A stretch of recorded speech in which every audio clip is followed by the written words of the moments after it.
ስብሐት ለእግዚአብሔር ለዘአብጽሐነ እስከዛቲ ሰዓት ምሕረቱንና ቸርነቱን ይቅርታውን አብዝቶ ለዚህ ዕለት ያደረሰን የአባቶቻችን አምላክ የኛም አምላክ አያሉ ልዑል እግዚአብሔር ከሁሉ አስቀድሞ ስሙ ለዘላለም የከበረ የተመሰገነ ይሁን።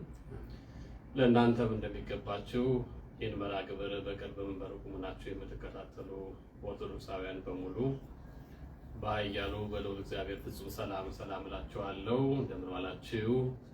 እንደምን ሰነበታችሁ? እንደምን ቆያችሁ?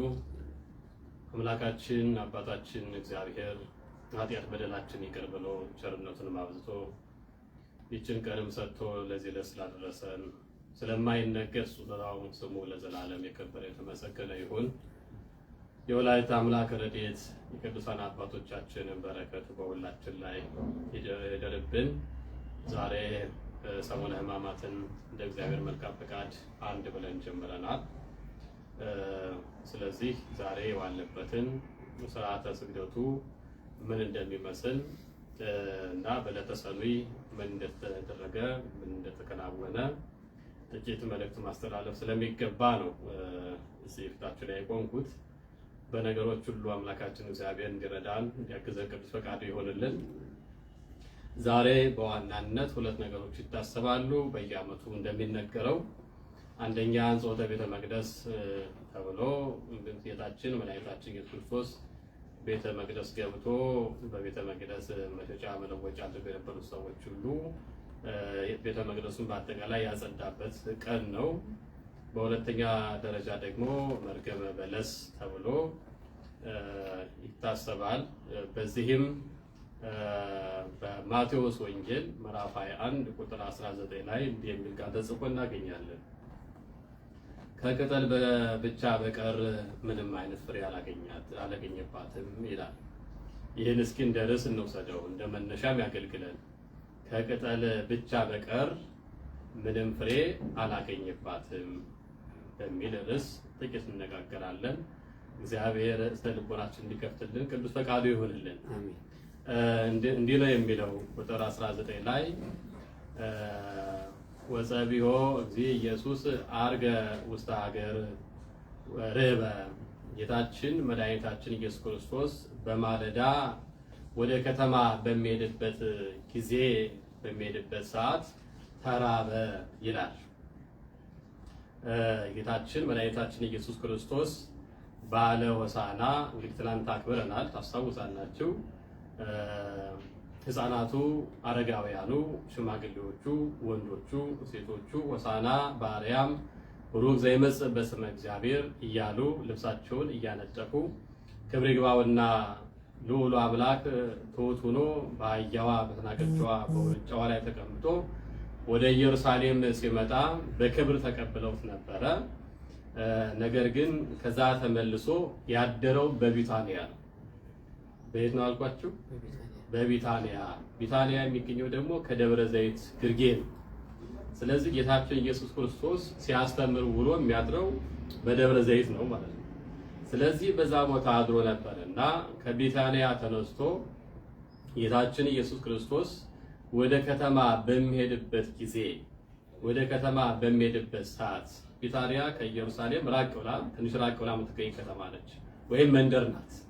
ስለዚህ ወደ ዋናው ከተማ በሚሄድበት ጊዜ ጠዋት ተነስቶ ወይም ማለዳ ተነስቶ በሚሄድበት ሰዓት ጌታችን መድኃኒታችን ኢየሱስ ክርስቶስ ተራበ የሚለው። እስኪ አስተውሉ የእግዚአብሔር ልጆች፣ ይህንን ቃል በደንብ እናስተውሉ፣ ደጋግመንም እናነበው። ከመስማት በላይ ማስተዋል ስለሚቀድም ማለት ነው፣ ስለሚበልጥ። ሰው በማለዳ ሊራብ ይችላል ወይ? በጠዋት ተነስቶ ከተራበ የሰው ጤነኛ አይደለም ማለት ነው። የጤና ችግር አለበት ማለት ነው። ወይም ደግሞ የልምድ ችግር አለበት ማለት ነው። ጠዋት የመብላት ልምድ ማለት ነው እንጂ ማንኛውም ሰው በጠዋት ተነስቶ ሊርበው አይችልም። በጠዋት ተነስቶ ምግብ አምጡልኝ ሊል አይችልም፣ ሕፃን ካልሆነ በቀር ወይ ሕመምተኛ ካልሆነ በቀር። ጤናማ ሙሉ የሆነ ሰው በጠዋት ተነስቶ ወይም በማለዳ ተራበ ሊባል አይችልም። ይህም እንደ ታሪክም ተጽፎም ተመዝግቦ አናገኝም።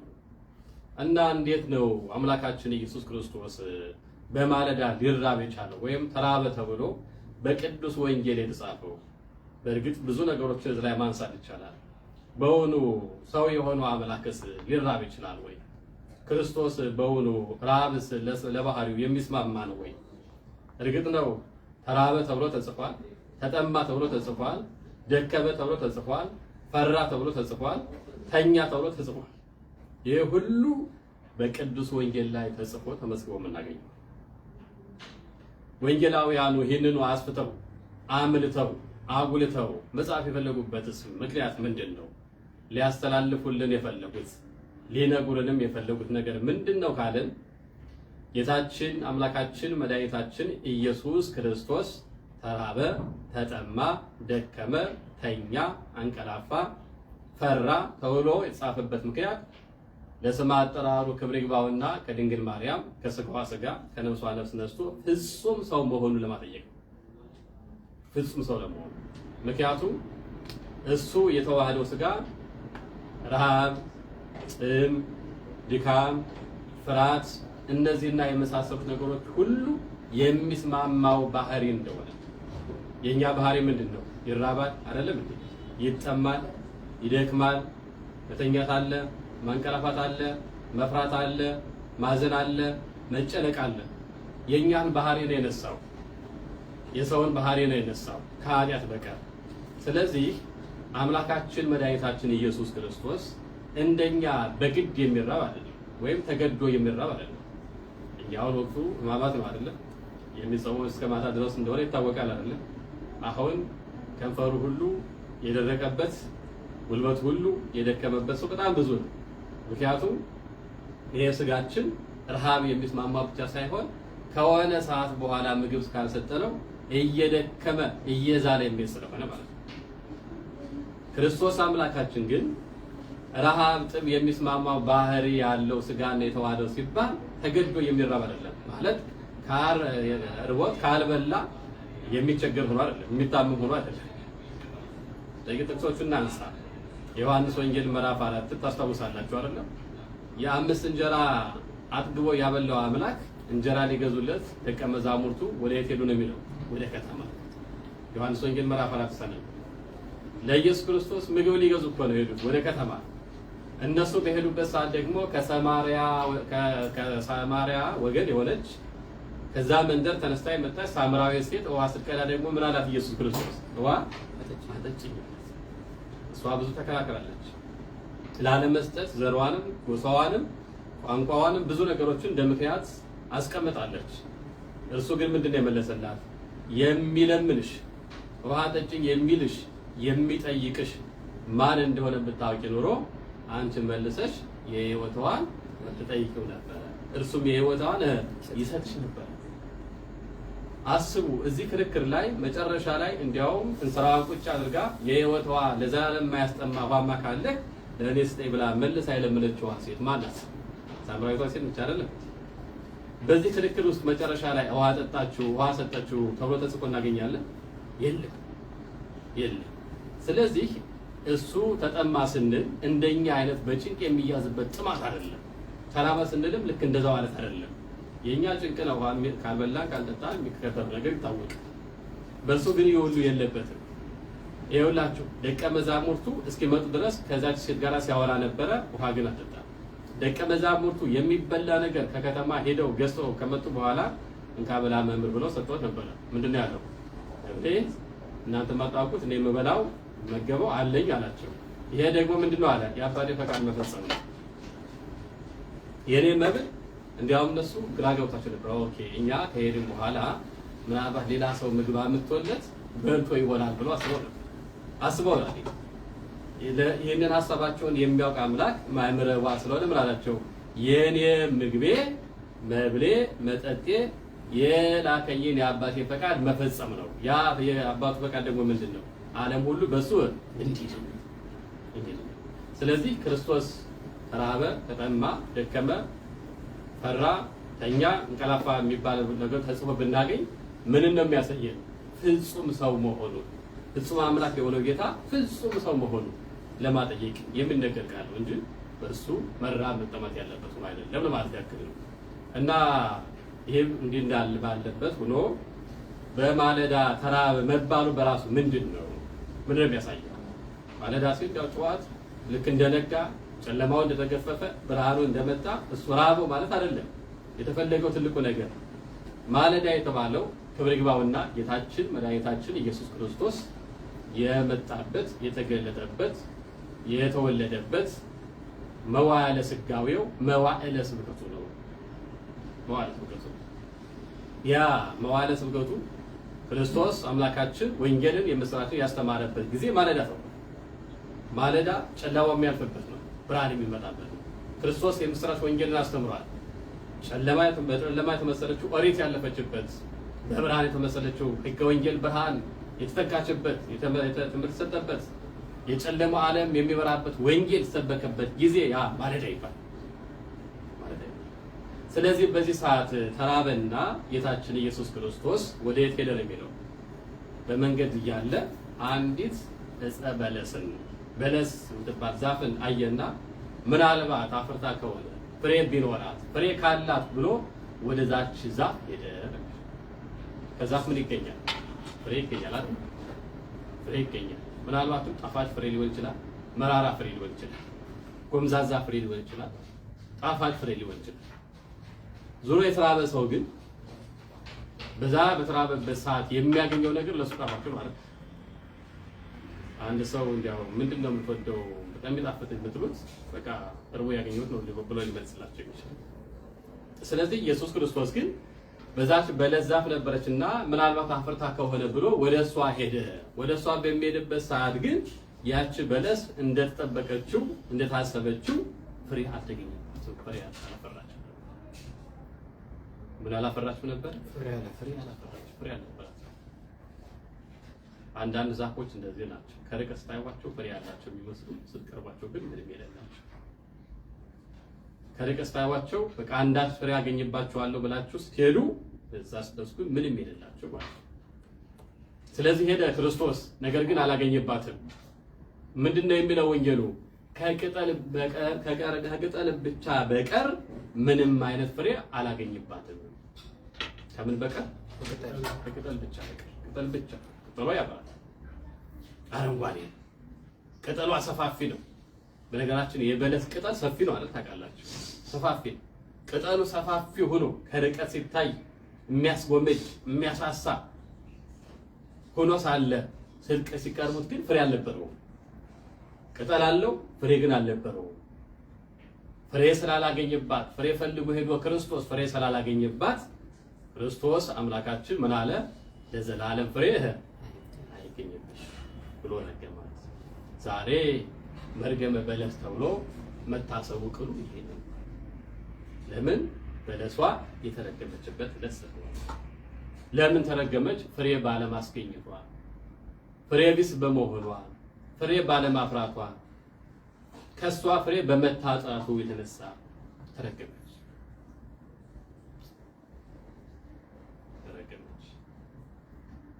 ብዙ ነገሮች አሉ። ሶስት ነገሮችን ብቻ ላንሳ። በለስ የተባለችው ምንድነው? በለስ የምን ምሳሌ ነው የሚለው ነገር እናንሳ። በለስ በሶስት ነገሮች ምሳሌ ሆኖ ቀርቧል፣ ወይም ለሶስት ነገሮች ተነግሯል። አንደኛው በለስ የተባለው በቁሙ በለስ ብቻ ሳይሆን በለስ የተባሉት ቤተ እስራኤላውያን ናቸው። ለማን ናቸው አልኳቸው? ቤተ እስራኤላውያን በለስ ተመሰሉ። በለስ ዘይቤ ቤተ እስራኤል ሞልቱ ይላቸዋል። በለስ የተባሉት በለስ የሚባሉት ቤተ እስራኤል ናቸው። እነሱ ናቸው። ክርስቶስ አምላካችን ወደ እስራኤላውያን መጣ በመዋዕለ ሥጋዌው በመዋዕለ ስብከቱ። ነገር ግን ከነሱ ፍሬ ያገኝባቸዋለሁ ብሎ ፈልጎ መጣ ወደ እነሱ ወደ እስራኤላውያን። ፍሬ የተባለው ሃይማኖት ምግባር ነው። ሃይማኖት ምግባር አገኝባቸዋለሁ ብሎ ቢሄድ ሃይማኖትም ምግባርም የሌላቸው ባዶች ሆኑ። እግዚአብሔር ከዚህ ሰው ሃይማኖትም የላቸው ምግባርም የላቸው። ፍሬ የሃይማኖት የምግባር ምሳሌ ነው። ፍሬ ቢሶች ሆነው ፍሬ ሳያፈሩ ፍሬ አልባ ሆነው ተገኙ። ማን ሲመጣ? ክርስቶስ ሲመጣ፣ አምላካችን ሲመጣ፣ ጌታችን ሲመጣ፣ መድኃኒታችን ሲመጣ፣ ቤዛችን ሲመጣ፣ ነፃ አውጪው ሲመጣ፣ አዳኙ ሲመጣ፣ ታዳኙ ሲመጣ ፍሬ ቢስ ሆነው ተገኙ። ፍሬ አልተገኘባቸው። እግዚአብሔር አምላካችን በፍሬ እንድንኖር የጽድቅ ፍሬ እንድናፈራ ፈቃዱ ይሆንልን። ለክርስቲያኖች የሚያስፈልጉ ነገሮች አሉ አይደል? የመንፈስ ፍሬዎች ተብለው በገላትያ የተጠቀሱ እግዚአብሔር ሲመጣ እነዛን ፍሬዎች አፍርተን እንድንጠብቀው ይፈልጋል። እንደ እስራኤላውያን ፍሬ አልባ እንዳንሆን ክርስቶስ ወደ እነሱ መጣ። ሃይማኖት ምግባር ፈልጎ መጣ፣ አላገኘም። ፍቅር ፈልጎ መጣ፣ አላገኘም። ፍቅር እንደ ሰማይ ርቋቸው ነበር። ጸብን፣ ክርክርን ያዘወትሩ ነበር። ሃይማኖትን ምግባርም አልነበራቸው። ቅጠል ብቻ ነበር የነበረው ያ ዛፍ አይደል? ታስታውሳላችሁ? ፍሬ የለውም። እነሱም ቢሆን ቤተ እስራኤል ወይም እስራኤላውያን ሕዝበ እግዚአብሔር ማለት ነው በትርጉሙ አይደለም። የሕዝበ እግዚአብሔር ከመባል ውጭ ምግባርም ሃይማኖትም የላቸው። ያ ማለት የአምልኮት መልክ ያላቸው ኃይሉን የካዱ ማለት ነው። እግዚአብሔር የሚሉ እግዚአብሔርን የማያውቁ ማለት ነው። የአብርሃም ልጆች ነን የሚሉ የአብርሃም ስራ የማይሰሩ ማለት ነው። አብርሃም አባት አለን በማለት ብቻ የሚመጻደቁ ማለት ነው። አብርሃም በሃይማኖቱም በምግባሩም የተመሰከረለት ሰው አብርሃም ስራው ሃይማኖት ነው። እነሱም ቢሆን አብርሃም አባታቸው ዳዊት ንጉሳቸው ሲጠቀስላቸው ስለነሱ ሲነገርላቸው ደስ ይላቸዋል። ወንጌላዊው ማቴዎስም ወንጌሉን መጽሐፍ ሲጀምር ለዳዊት ወልደ አብርሃም ብሎ ይጀምራል። የዳዊት ልጅ የአብርሃም ልጅ ብሎ ማለት ነው። እነዚህ ግን የደጋጎቹ ሰዎች ልጆች ሆነው ደጋግ ስራ የጠፋባቸው ሰዎች ነበሩ።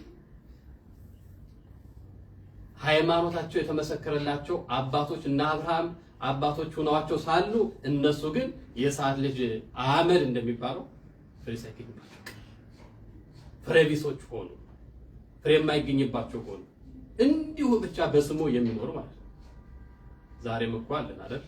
ክርስትናውን በስሙ የምንኖር፣ ሃይማኖቱን በስሙ የምንኖር፣ አምልኮቱን በስሙ የምናደርግ፣ አገልግሎቱን በስሙ የምናደርግ እንዲያ ከውስጣችን ሃይማኖትን ምግባርን ተሟጦ የጠፋብን ሁሉን ነገር እንደ እስራኤላውያን ለማስመሰል ብቻ የምናደርግ ማለት ነው። ሰው ብቻ ሕጉን ሲጥስ ምንል ማለት ነው። እስራኤላውያን በነገራችን ፈሪሳውያን ብዙ ይታወቃል ማለት አንድ ሰው ሕጉን ከተላለፈ ነው የሚሉት፣ ድንጋይ ነው የሚያነሱበት። ታስታውሳላችሁ? ያችን ሴት አይደል ስታመነዝር አገኘናት ብለው በማን ፊት ነው ያቆሙት? በክርስቶስ ፊት። ሙሴ እንዲህ አይነቷን ሴት በድንጋይ ተወግራ እንድትገደል አዟል። ምን ትላለህ አንተ? እነሱ ሕግ ለማስፈጸም ሲሆን የሚያክላቸው የለም። ሕግ ግን አይፈጽም። ሕግ ለማስከበር ሲሆን የሚቀድማቸው የለም። ሕግ ግን አከብሩ። ሕጎቹ ምን ይላሉ? ከአምላክ እግዚአብሔር በቀር ሌላ አምላክ አትኑር፣ ሰንበትን አክብር፣ እናት አባትን አክብር፣ አትግደል፣ አትስረቅ፣ በአስራት መስክር፣ ባልንጀራ እንደ ራስህ ውደድ ነበር የሚለው። ይህን ሁሉ የማይፈጽሙ በስሙ የሚኖሩ ሰዎች ናቸው። ስለዚህ ፍሬ ያልተገኘባቸው ቅጠላቸው ብቻ የሰፋ በበለስ የተመሰሉት እነማን ናቸው አልኳቸው? እስራኤላውያን ናቸው። እግዚአብሔር አምላካችን የፍሬ ሰዎች ሁላችን ይበለን። መጀመሪያው። ሁለተኛው ደግሞ በለስ የተባለችው ኦሪት ናት። ኦሪት በበለስ ተመስላለች። ለምንድን ነው በበለስ የተመሰለችው? ኦሪት ካልን ኦሪት ሕግን ሰጥታለች፣ ተሰርታለች። ነገር ግን ሰውን ሁሉ ከኃጢአት ነፃ ማድረግ አልቻለችም። ኦሪት ሕጉን የጠበቀ ሰው በብሉይ ኪዳን የነበረ ሰው ሕጉን የጠበቀ ሰው ሊገባ የሚችለው የት ነው? ከነዓን ብቻ። የተስፋይቱ ምድር ከነዓን የመንግስተ ሰማያት ምሳሌ ናት። እናሱ ሕጉን ብትጠብቁ እጠብቃችኋለሁ፣ ትእዛዜን ብታከብሩ አከብራችኋለሁ፣ በምድርም ላይ ዘራችሁ ይበዛል የሚል ቃል ኪዳን ሰጥቷቸዋል እግዚአብሔር። መንግስተ ሰማያትን ትወርሳላችሁ የሚል ግን በብሉይ ኪዳን አልተጻፈም። አያችሁ? መንግስተ ሰማያት ተብሎ የተጻፈው በየት ነው? በአዲስ ኪዳን። ለምን? ያኔ የመንግስተ ሰማያት ገነት የሚገባበት መንገድ ዝግ ነው። የገነት ደጁ የተከፈተው የመንግስተ ሰማያት በሩም የተከፈተው በማን ነው? በአንድ ልጁ በመድኃኒታችን በኢየሱስ ክርስቶስ ነው። ክብር ምስጋና ለስሙ። ስለዚህ በኦሪት ሕግ የገነት ደጅ አልተከፈተም፣ የመንግስተ ሰማያት በር አልተከፈተም። በኦሪት ሕግ ሰውና እግዚአብሔር አልታረቀም። በኦሪት ሕግ ኃጢአት ከምድር ላይ አልጠፋም። ኃጢአትን ከማስያዝ አንተውችን። ስለዚህ ኦሪት ኃጢአት ሁሉ ማጥፋት አልቻለችምና ምን አረገ? ረገማት። ምን ብሎ? ከዚህ በኋላ በአንቺ ኃጢአት አይያዝብሽ ብሎ አዲስ ኪዳን ሰራላት ሲል ነው። ረገማ ለመለሰ አዲስ ኪዳን ሰራላት፣ ወንጌል ሰራላት። የምስራች ሰራላት። ነሱ ወመርስ መቀርበት መንግስተ ሰማያት ቀርባለችና ንስሐ ግቡ የሚለውን የእግዚአብሔር ቃል የሚናገር ወንጌል ሰራላት። ለቃሉ እንዲያለውና እግዚአብሔር ቃል ይሆንልን። የሁለተኛው ሶስተኛውና መጨረሻው ደግሞ በለስ የተባለው ወይም በለስ የተመሰለችው ለመሰለው ኃጢአት ምንድነው አልኳችሁ? ኃጢአት ክርስቶስ ሲመጣ በዓለም ሁሉ ኃጢአት ሰፍኖ ነበር፣ ሰፍቶ ነበር። የበለስ ቅጠሉ ሰፊ እንደሆነ ሁሉ በዓለም በሰው ልጆች ላይ ኃጢአት ሰፍቶ ነበር። አጠቃላይ የሰው ልጅ ኃጢአት ምን ብሎት ነበር? ገዝቶት ነበር። ሰው የኃጢአት ባሪያ ሆኖ ነበር። የዲያብሎስ ባሪያ ሆኖ ነበር። ኃጢአት ሰልጥኖበት ነበር፣ አይሎበት ነበር። ሞትን በጀርባው ኃጢአትን በልቡ ተሸክሞ የሚመላለስ ሆኖ ነበር። ስለዚህ የክርስቶስ መምጣት ያ በዓለም የሰፈነውን ፍሬ እንዳናፈራ፣ የጽድቅ ፍሬ፣ የቅድስና ፍሬ፣ የመልካምነት ፍሬ፣ የበጎነት ፍሬ እንዳናፈራ የያዘንን ኃጢአት ምን አደረገው ማለት ነው? ክርስቶስ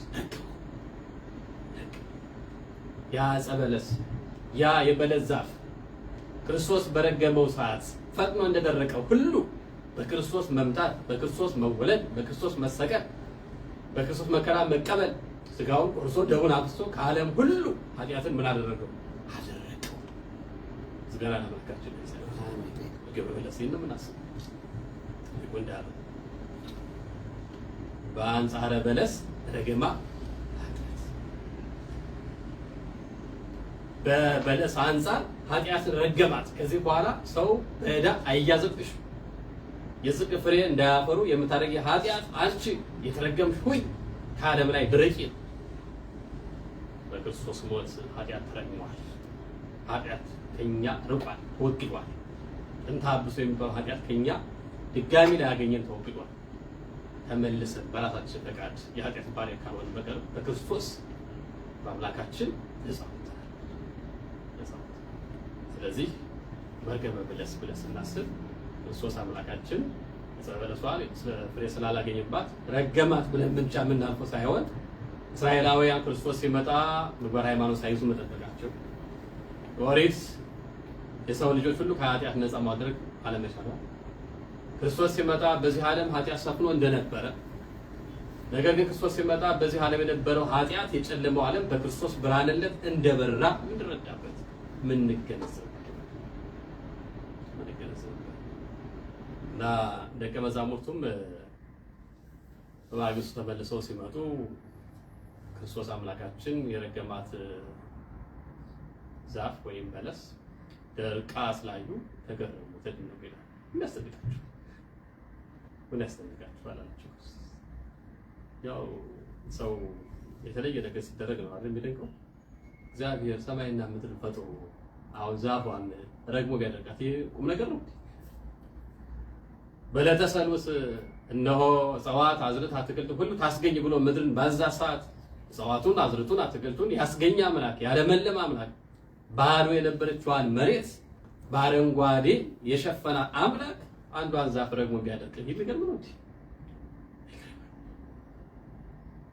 ቀን እና ሌሊት ተፈራርቀው ይህን ዓለም እንዲያበሩ ፀሐይን፣ ጨረቃን፣ ከዋክብትን የፈጠረ የብርሃናት አምላክ አንዷን ዛፍ ቢረግማትና ብትደርቅ ከስሯ ብትነቀል ይሄ የሚገርም ነው። ካለማስተዋል። ስለዚህ በማስተዋል እንድንኖር አምላካችን እግዚአብሔር ይርዳል።